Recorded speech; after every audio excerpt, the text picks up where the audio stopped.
In this video, we will review different types of training methods and tips for choosing the most appropriate ones for a training situation. Throughout this module, we will cover 4 categories of training methods. Presentation-based methods present information as trainees passively learn.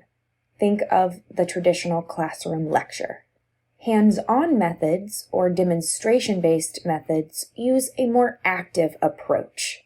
Trainees are required to be more engaged with the material and the training situation. Group building methods seek to improve group dynamics and group performance. Technology-based methods deliver instruction through computers, smart devices, simulators, the internet, and other equipment. You'll have an opportunity to view examples of some of these training methods throughout the module. Examples like these. This slide lists more than 25 options we can use to teach employees. We'll cover the advantages and disadvantages of many of these methods in subsequent lectures. We will review 2 presentation-based methods, 6 hands-on methods, 3 group-building methods, and the first 10 technology-based methods listed here.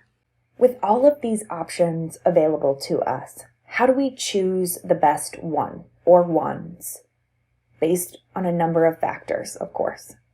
In many situations, training programs rely on multiple methods, as each one has its strengths and weaknesses.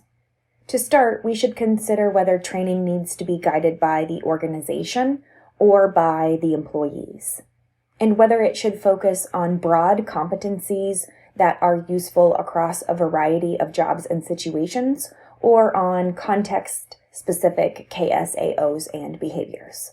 Then consider the learning outcomes, the learning environment, and support for transfer.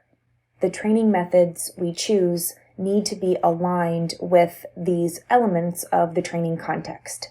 And of course, we'll also need to choose methods that are affordable and effective for our training situation. Now that you are more familiar with some of the training methods that we might choose, learn more about the differences between guided and social learning methods and between competency-based and context-based methods at the bottom of this Canvas page.